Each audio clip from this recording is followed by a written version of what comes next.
Bible कहती है कि जब सैमसन नाराज हुआ अपने ससुर से, फिलिस्तियों से, उन लोगों से, तो उसने 300 लोमड़ियों को पकड़कर और 2-2 लोमड़ियों की पूंछ को बांधकर उनके खड़े खेतों में भेज दिया था। और लिखा उनके खड़े खेतों में आग लग गई थी। तो सैमसन ने इस तरह से अपनी नाराजगी का बदला उनसे लिया था। लेकिन अब समय बदल चुका है। परमेश्वर ये कहता है कि तुम्हारा युद्ध जो है वो मांस और लहू के साथ क्या है कि नहीं? मांस के साथ है, लहू के साथ है, किसी बाबा के साथ है? कहता तुम्हारा युद्ध इनके साथ बिल्कुल नहीं। तुम्हारा युद्ध अंधकार की शक्तियों के साथ है।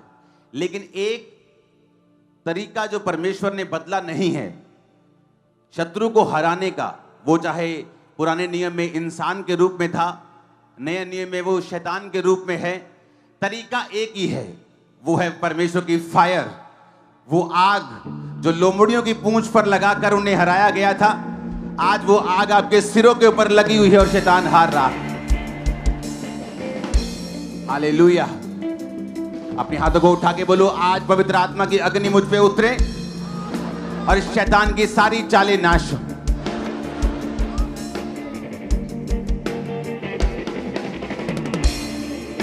ऊंची आवाज में हालेलुया, आमीन। तो तरीका परमेश्वर का बदला नहीं। पुराने समय में उसने लोमड़ियों को पकड़ा, उनकी पूंछ को 2-2 करके बांधा और आग लगाकर उनको खड़े खेतों में भेज दिया था और फिलिस्तियों के सारे खेत जला दिए थे। तो जब परमेश्वर आपकी लाइफ में दुश्मनों को हराना चाहता है तो वो इससे नहीं हारेंगे कि आपके पास कितना पैसा है। शैतान इसलिए नहीं हारेगा कि आप कितने इंटेलिजेंट हैं, आप कितने पढ़े लिखे हैं, कितने समझदार हैं, आप कितने माता पिता की आज्ञाकारी हैं। आप इसलिए जीतेंगे और शैतान हारेगा कि आप में परमेश्वर की सामर्थ्य और आग काम करती है, जो आम बात नहीं है। और आज यहां बैठा एक एक जन कुर्सी पे नीचे यहां भी पवित्र अग्नि से भर के जाएगा और उस सामर्थ्य से भर के जाएगा जो परमेश्वर आज आपको देने वाले हैं इन जीसस ने। Hallelujah, hallelujah. ये बात को हमेशा आपने याद रखना है कि परमेश्वर की अग्नि है जो शैतान को शर्मिंदा करती है, जो वैरी के खेतों को जलाती है, जो वैरी के घमंड को खत्म करती है। लेकिन साथ साथ हमें यह बात भी ध्यान में रखनी है कि हमारी लड़ाई जो है वो आत्मिक है। और अगर हम इसे शारीरिक लड़ाई में बदलेंगे और शैतान ने अगर हमारा आत्मिक जीवन कमजोर किया तो फिर चाहे हम जीत भी जाएं तो भी जीत कर भी हम हारे हुए हैं। ये बड़ी समझने वाली बात है आप लोगों के लिए। मैंने कहा अगर हम शारीरिक युद्ध जीत भी जाएं और एक आत्मिक युद्ध को शारीरिक युद्ध की शेप दे दें और फिर जीत भी जाएं, तब भी ये युद्ध क्या होगा? हारा हुआ होगा। पहला पत्रस 3 उसकी 9 आयत में लिखा है, बुराई के बदले बुराई मत करो और ना गाली के बदले गाली दो, परंतु इसके विपरीत आशीष दो, क्योंकि तुम आशीष के वारिस होने के लिए बुलाए गए हो। आमीन। एक होता है कि तुम जब विरोधी तुम पर इल्जाम लगाता है, जब वो तुम पर अटैक करता है। एक होता है बोलना ही नहीं है, मुंह बंद कर लेना है, वो भी गलत है। वो भी क्या है? बाइबल कहती है अपने विरोधियों को नम्रता से उत्तर दो, सही रीति के साथ उत्तर दो, ताकि उनका मुंह क्या हो जाए? बंद हो जाए। क्योंकि तुम्हारे वचनों में सच्चाई है, तुम्हारे वचनों में ताकत है, तुम्हारे पीछे परमेश्वर खड़ा है। कुलसिया 4 उसकी 6 में लिखा है, तुम्हारा वचन सदा अनुग्रह सहित और सलोना हो कि तुम्हें हर एक मनुष्य को उचित रीति से उत्तर देना आ जाए। किस रीति से उत्तर देना है? किस रीति से? बोलो, उचित रीति से, सही रीति से, सही तरीके से। अगर आपका उत्तर डांग, सोटे, तलवारें और तोपे हैं तो वो गलत उत्तर है। अगर विरोधी आपकी इंसल्ट करे, आप भी रील्स बना बना के उनकी इंसल्ट करें, तो ये गलत उत्तर है। उत्तर जाना चाहिए, लेकिन कैसा होना चाहिए? बिब्लिकल, तर्क से, बुद्धि से। ऐसा होना चाहिए कि जुबान बंद ना हो, पक्की बंद हो जाए, सिल जाए एक बार में। लेकिन जब क्रिश्चियन लोग नीचे कमेंट करेंगे गालियों के साथ, तो वो सही रीति के साथ उत्तर नहीं है। आपने इस लड़ाई को शारीरिक लड़ाई बना दिया, और जब एक क्रिश्चियन शारीरिक लड़ाई लड़ने के लिए चला जाता है, वो थक जाता है, क्योंकि वो थकावट फिर परमेश्वर की ओर से होती है। तो क्रिश्चियन चुप रहे? नहीं, वचन कहता है उचित रीति से उत्तर दो। बाइबल कहती है जब पौलुस लोगों को उत्तर देता था तो लोगों के मुंह बंद हो जाते थे। जब जीसस क्राइस्ट लोगों को उत्तर देते थे तो मुंह बंद हो जाते थे, बोलने के काबिल नहीं रहते थे वो लोग। लेकिन ऐसी रील्स बनाना जो इंसल्टिव हो, चाहे आपके दुश्मन के लिए ही हो, बिब्लिकली वो रॉन्ग है। हालेलुया। यीशु मसीह ने कहा लूका 6 उसकी 27 से 30, परंतु मैं तुम सुनने वाले से कहता हूं, अपने शत्रुओं से प्रेम रखो, जो बैर करे उनका भला करो, जो श्राप दे उन्हें आशीष दो, जो अपमान करे उनके लिए प्रार्थना करो। उनका अपमान मत करो, क्या करो? उनके लिए प्रेयर करो। उचित रीति से उनको क्या करो? उत्तर दो। जब तुम उचित रीति से उत्तर दोगे, प्रभु तुम्हारे साथ रहेगा और तुम्हें दुनिया की ताकत कोई हरा नहीं पाएगी, क्योंकि परमेश्वर तुम्हारे संग होगा। अगर तुम वचन के संग चल रहे हो तो तुम प्रभु के संग चल रहे हो, क्योंकि वचन ही परमेश्वर है। अगर तुम वचन को अपने सामने रख के चल रहे हो तो तुम परमेश्वर को अपने सामने रख के चल रहे हो। अगर तुम वचन को अपनी लाइफ में अपना के चल रहे हो तो तुम परमेश्वर को अपनी लाइफ में अपना के चल रहे हो। तो जब परमेश्वर तुम्हारी जिंदगी में होगा, कोई भी तुम्हें हरा नहीं पाएगा। आमीन। तो बाइबल कहती है कि तुम्हारा वचन सदा अनुग्रह सहित और सलोना हो, कि तुम्हें हर एक मनुष्य को उचित रीति के साथ उत्तर देना आ जाए। सब बोलो आमीन। तो जब आप उत्तर दें, चुप रहना भी पाप है। आमीन। लेकिन उत्तर देना है तो बिब्लिकल देना है, मुंह बंद करने वाला देना है, ठोक के देना है, परवाह नहीं करनी है, क्योंकि खुदा हमारे साथ है। हमारा हिस्सा भारा रहता है, चाहे हम एक भी हो तो भी भारी है। हालेलुया। क्योंकि परमेश्वर ने कहा अपने वैरी को इतना ही रखना है कि उसको तुम मसीह में लेके आ सको बाद में। हालेलुया। उसे वचन का पता हो कि मेरा पाला किन से पड़ा है, चाहे क्रिश्चियन मेजॉरिटी में हो, किसी स्टेट में मिनॉरिटी में हो, ये कभी मारते नहीं किसी को। जाओ देख लो। कुछ लोग बोलते हैं जब ये ज्यादा बढ़ जाएंगे जी हम पर आ जाएंगे जी। हम तो पहले ही ज्यादा 90% है। देखो पूर्व में, साउथ में चले जाओ 40% है स्टेट्स में। बताओ कोई क्रिश्चियन लोगों ने इकट्ठे होकर दंगा करके लोगों को मारा हो जाएंगे नहीं, हो चुके हैं, हो गए हैं, कब से हैं। देखो जाओ, चले जाओ मिजोरम, सिक्किम, सब अरुणाचल प्रदेश, सब चले जाओ, तमिलनाडु, केरला, गोवा, सब चले जाओ, पीछे चले जाओ, आंध्र प्रदेश, सब चले जाओ इधर वाली साइड। 40% 35% लोग क्रिश्चियन हैं। जब लोग बोलते हैं कि दुनिया में सबसे बड़ा धर्म क्रिश्चियन धर्म है, इसके 240 करोड़ फॉलोअर, ये गलत है। 240 करोड़ जो फॉलोअर हैं उनका नाम पीटर है, जॉन है, जो क्रिश्चियन, उनकी बात हो रही है। उसमें मैं अभी शायद आता ही नहीं हूं, क्योंकि अभी सेंसस नहीं हुआ इंडिया का पिछले 13-14 साल से। आप मेरी बात समझ रहे कि नहीं?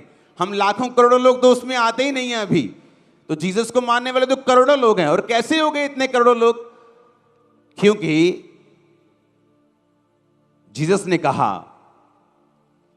कोई तेरे एक गाल पे थप्पड़ मारे, क्या कर ले दूसरा गाल। अरे पॉलिटिशियंस ने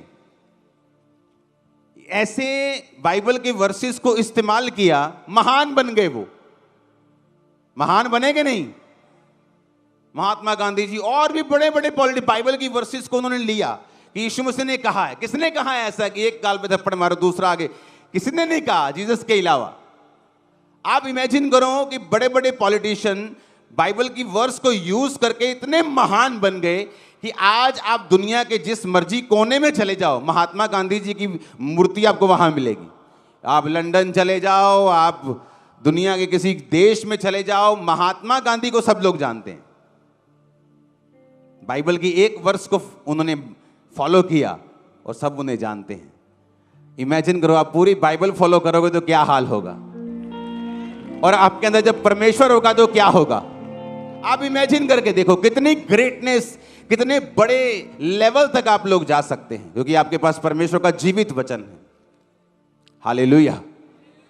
तो जब हम लड़ें तो हमारी लड़ाई आत्मिक हो, तर्कों की हो, उचित शब्दों की हो।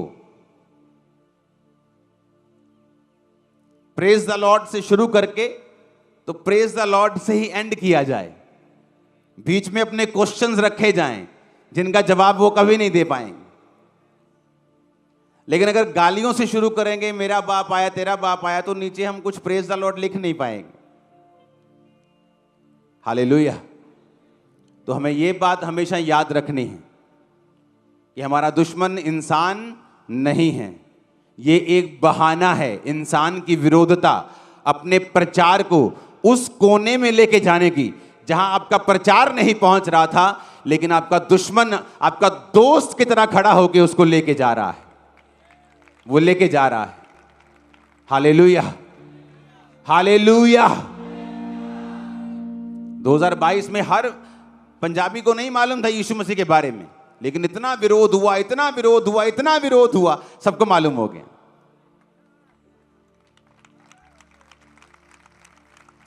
विरोधियों को विरोधियों मत बोला करो, उनको बोलो ANM की PR एजेंसी है ये, उसकी पब्लिसिटी करते हैं फ्री में।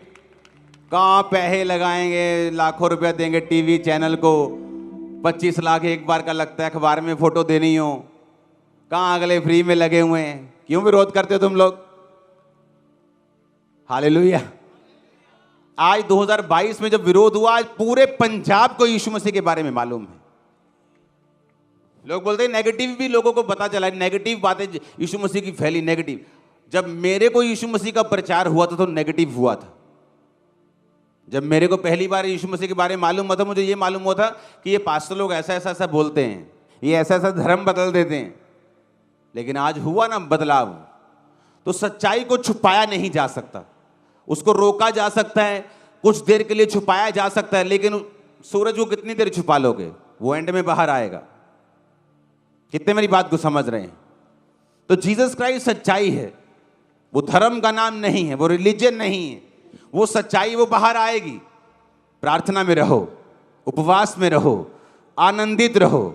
अगर पंजाब की कलीसिया का विरोध हो रहा है तो समझ जाओगे परमेश्वर पंजाब के पूरी तरह साथ है, वो आपको स्वर्ग से देखता है आपको। उसने कहा अगर लोग तेरा नाम लेकर तुझे कोसें, मेरा नाम लेके बुरी बुरी बातें बोले, तेरा नाम बुरा कहें, तो स्वर्ग आनंद मनाना, स्वर्ग में तेरे लिए बड़ा प्रतिफल बड़ा है। जो भी तुमसे पहले जो असली प्रॉफिट थे उनका भी इसी तरह से विरोध हुआ था। कहता हाय तुम पर कि सब लोग तुम्हें भला कहें, हाय तुम पर जो तृप्त हो चुके हो, क्योंकि सब झूठे भविष्यद्वक्ताओं को भी लोग ऐसा ही बोलते थे। ऊंची आवाज में हालेलुया बोलो जरा।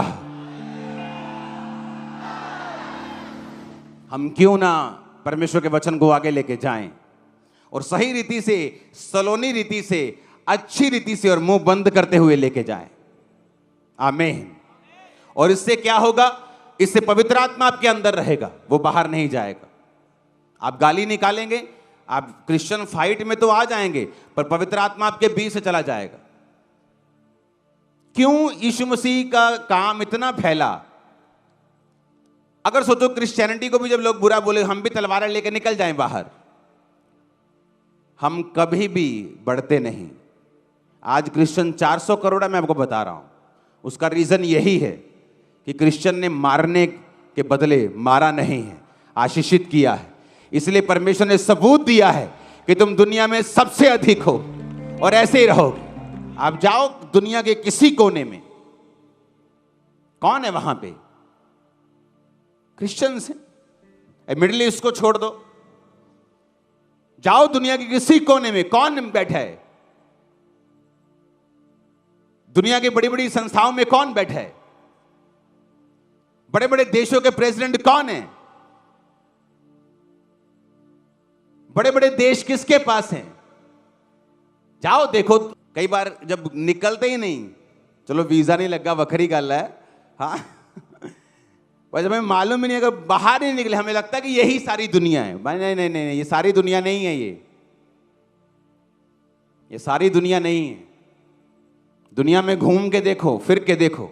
जिस देश में कोई खास प्रजाति 2% हो जाती है ना, बोलते असि 2% आओ तो सरकार बदल दी दी आप, तो असि इत्थे 20 या फिर देखो की करांगे आपां। पर सानू 20 दा कोई है नहीं गा कि हाँ असी बहुत बड़ा तीर मारे हैं, क्योंकि यीशु मसीह धर्म बदल ले, वो जीवन बदलने के लिए आया। आज दुनिया के हर कोने में मसीहियत है, मसीही लोग हैं, बड़े बड़े पोजीशंस के ऊपर मसीही लोग हैं। हर जगह आप दुनिया में जाओ, घूमो, इंडिया से बाहर निकल के देखो, आपको मालूम होगा। यीशु मसीह ने कहा तुम्हारा उजाला मनुष्यों के सामने क्या हुए? चमके। तुम्हारा नेचर, तुम्हारा स्वभाव उनको मालूम हो, तुम्हारा देखना चलना फिरना उनको मालूम हो कि ये जीवित परमेश्वर की संतान है, और वो लोग तुम्हें देखकर ही मसीह में आ जाएं। हालेलुया। आप एक बड़े बदलाव का कारण हो।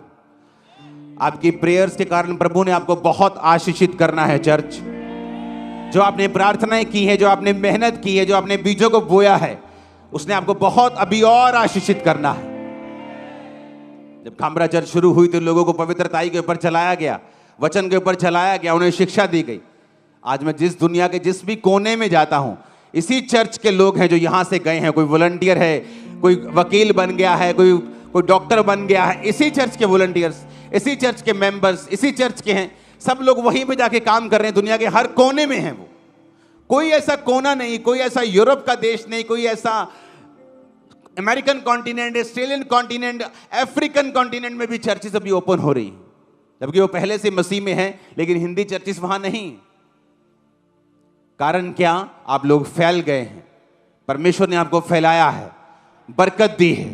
वचन पे चलने के कारण उसने आपको आशीष दी है। उसने विरोधियों को शर्मिंदा किया है, आपको बढ़ाया है उसने। Hallelujah, hallelujah. क्योंकि जो वैरी है वो आग से हारता है। बोलो, आग से हारता है। तो आग कभी कम नहीं होने देनी।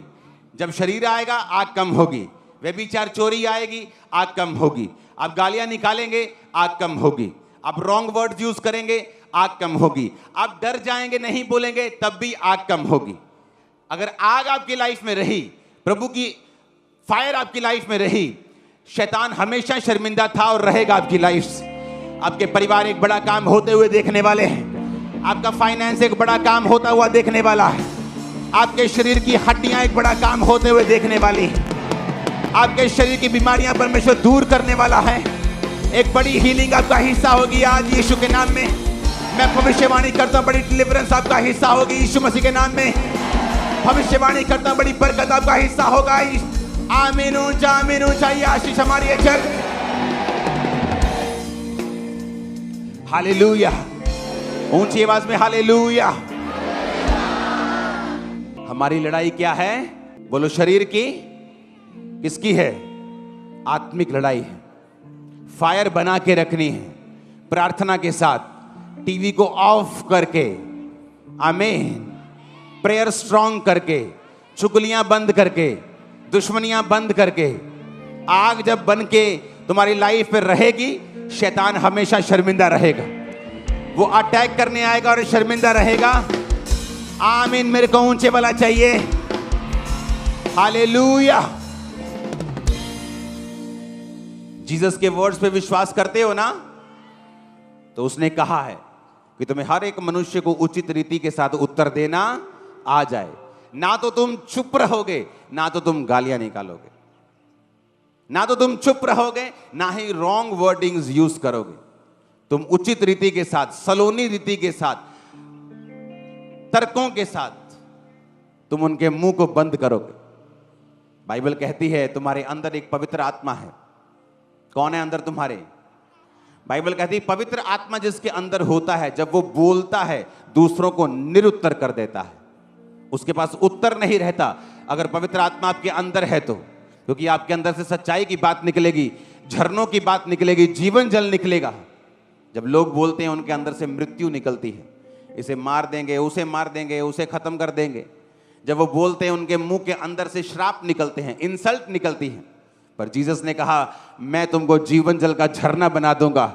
जब तुम बोलोगे तो आशीष निकलेगी, जब तुम बोलोगे तो हीलिंग निकलेगी, जब तुम बोलोगे बरकत निकलेगी, जब तुम बोलोगे लोग आजाद होंगे, लोग चंगे होंगे, छुटकारा पाएंगे। आमीन ऊंचे वाला चाहिए चर्च। Hallelujah, hallelujah. हमें यीशु मसीह के वचन को लेके जाना है। उसने कहा तुम इस जगत में जलते हुए दीपकों की तरह दिखाई देते हो, तुम जगत की रोशनी हो, तुम नमक हो, तुम प्रिजर्वर हो, तुम्हारा परिवार तुम्हारे कारण बचाया जाएगा। उसने कहा तुम पृथ्वी के नमक हो, तुम्हारे कारण पृथ्वी और उसके लोग बचाए जाएंगे। तुम्हारा मोहल्ला तुम्हारे कारण बचाया जाएगा, तुम्हारे देश, तुम्हारा नगर, तुम्हारा स्टेट, तुम्हारे गांव तुम्हारे कारण बचाए जाएंगे। तू बचता घराना बचाया जाएगा। अपने पड़ोसी को बोलो लड़ना है पर वचन के बीच में से होके लड़ना है, पर वचन के बाहर जाके नहीं लड़ना। लड़ना तो है पर आत्मिक लड़ाई को लड़ना है। और तेरे अगर ऊपर आग होगी तो शैतान शर्मिंदा रहेगा। यीशु के नाम में फायर को रिसीव करो। Kamra church, receive fire in the name of Jesus.